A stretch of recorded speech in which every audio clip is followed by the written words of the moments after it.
Welcome to my channel Sangeeta विजय।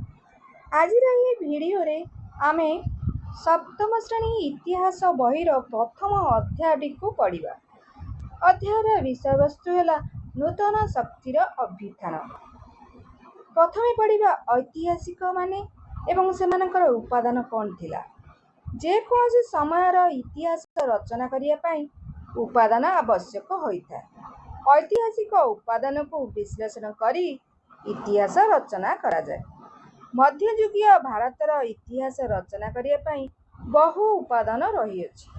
ताहाकु आधार करी ऐतिहासिक माने तुर्क आक्रमण, राजपूत मानकर अभ्युदय, गंगवंशर शासन, भक्ति आंदोलन, मोगल मानकर शासन और भारत रे यूरोपीय मानकर आगमन उपरे आलोकपात करिसेंती।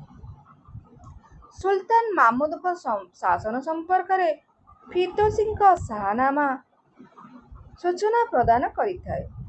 मिनहाज उद्दीन सिराज को तबाकत इ नासिर रे मोहम्मद घोरी, इल्तुतमिश एवं बलबन का विषय रे वर्णना करा जाइअछि। एहा व्यतीत अमीर खुसरू का तुगलकनामा मोहम्मद बिन तुगलक का कार्यकलाप संपर्क रे वर्णना करिथाए। बाबरଙ୍କ आत्मचरित बाबरनामा एवं आबुल फजलଙ୍କ अकबरनामा यथाक्रमे मोगल शासक बाबर और अकबरଙ୍କ विषय तथ्य प्रदान करिथाए।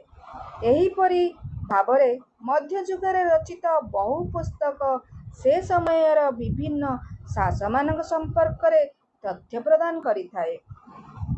तुमे जानिछ कि अमीर खुसरूଙ୍କ खाजाइन उल फुतुह अलाउद्दीन खिलजीଙ୍କ राजस्व संपर्क में वर्णना करिथाए।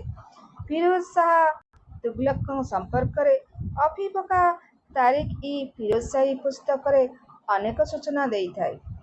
हुमायून का भौणी गुलबदन बेग हुमायून नामारे हुमायून का विषय रे अनेक कथा आलोचना करिसेंती। इनायत खान का शाहजहान नामारू मोगल सम्राट शाहजहान का संपर्क में बहुत तथ्य मिलता है। बाबर नामार अन्य नाम हेउची तुजुक इ बाबरी। बीजक ग्रंथ रे तिबा दोहारू कबीर का धर्मवाणी संबंध रे जानी होइताए। आदि ग्रंथ बा गुरु ग्रंथ साहेब रु नानक नीतिवाणी संपर्क रे सूचना मिलता है। श्री चैतन्य का वाणी चैतन्य चरितामृत नामक पुस्तक जानी होइताए। कृष्णदेव रायंकर आमुक्त मालव्य पुस्तक विजयनगर राज्य एवं एहार शासन विषय जना पड़ी थाए। तुमे जानिछ कि दोहा कौन? दोहा होची दुई धाड़ी रे रचित एक पद। प्रत्येक दोहारे केवल गोटिए भाव ही प्रकाश पाई थाए। गोवारे थिबा सेंट जेवियर्स चर्च नथिरू भारत रे पोर्तुगीज मानक कार्यकलाप संपर्क रे सूचना मिले। कलिकता रे थिबा दुर्ग फोर्ट विलियम नथिरू भारत रे इंग्रेज मानकर प्राथमिक कार्यकलाप विषय रे जानी होइथाए। जानिछु कि पिला माने अभिलेख का कुआ जाए बा अभिलेख कौन? अभिलेख होची जड़े शासक संपर्क रे धारणा देइथाए। यह प्रस्तर ताम्रपटा एवं मुद्रा रे विभिन्न लिपि रे खोदित होइथाए।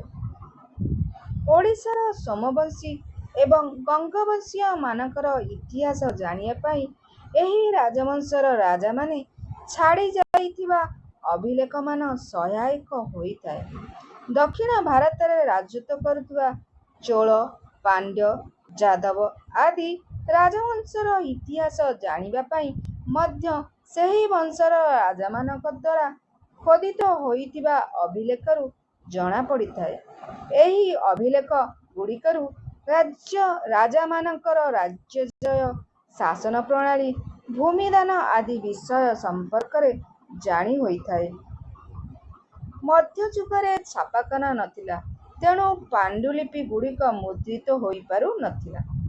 जणे लेखकंकर पांडुलिपि देखि ताहाकु अन्य जणे लेखुथिला। लेखा को अनुसरण करी लेखिला बेले अधिकांश अक्षर रे परिवर्तन होई जाउथिला। ବେଳେ ବେଳେ ଅନୁକରଣ କରୁଥିବା ବ୍ୟକ୍ତି ମଧ୍ୟ ନିଜ ମନରୁ ଧାଡ଼ିଏ ଦୁଇ ଧାଡ଼ି ଲେଖି ଦେଉଥିଲା। ଏହି ଐତିହାସିକ ପ୍ରମାଦ ବର୍ତ୍ତମାନ ପର୍ଯ୍ୟନ୍ତ ମଧ୍ୟ ଦୂରୀଭୂତ ହୋଇପାରି ନାହିଁ। ଫଳରେ ଅଧିକାଂଶ ଲେଖକ, କବି ଏବଂ ଐତିହାସିକମାନଙ୍କର ମୂଳ ଲେଖା ହସ୍ତଗତ ହୋଇପାରି ନାହିଁ। ତଥାପି ମିଳିଥିବା ଗ୍ରନ୍ଥକୁ ଆଧାର କରି ଇତିହାସ ଲେଖା ହେଉଅଛି। ବିଭିନ୍ନ ଗ୍ରନ୍ଥ ତଥା ନଥି ଅଭିଲେଖାଗାରରେ ସଂଗୃହୀତ ହୋଇ ରହିଥାଏ।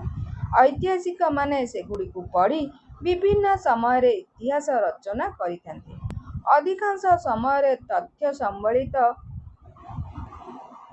ତାଳପତ୍ର, ପୋଥି ତଥା ପୁସ୍ତକର କାଗଜକୁ ଉଇ ଖାଇଦେବାର ଭୟ ଥାଏ। ତେଣୁ ବୈଜ୍ଞାନିକ ପଦ୍ଧତି ଅନୁସରଣ କରି ଏହି ଉପାଦେୟ ଗ୍ରନ୍ଥଗୁଡ଼ିକୁ ଅଭିଲେଖାଗାରରେ ସଂଗ୍ରହ କରି ରଖାଯାଏ। ସେହିପରି ଭାବରେ ବିଭିନ୍ନ ସଂଗ୍ରହାଳୟରେ ଅଭିଲେଖମାନ ରହିଅଛି। ସେଗୁଡ଼ିକୁ ପଢ଼ି ଐତିହାସିକମାନେ ଇତିହାସ ରଚନା କରିବାକୁ ସକ୍ଷମ ହେଉଛନ୍ତି। ଅତଏବ ଇତିହାସ ଲେଖିବା ପାଇଁ ଉପାଦାନ ଯେ ନିତାନ୍ତ ଆବଶ୍ୟକ, ଏଥିରେ ସନ୍ଦେହ ନାହିଁ। ତୁମେ ଜାଣିଛ କି, ଅଭିଲେଖରେ ବହୁ ନଥିପତ୍ର, ଦିନଲିପି ତଥା ପୁସ୍ତକ ଆଦି ରହିଥାଏ। ଗବେଷକମାନେ ସେମାନଙ୍କର ଗବେଷଣା ପାଇଁ ଏହିଠାରୁ ଉପାଦାନ ସଂଗ୍ରହ କରିଥାନ୍ତି।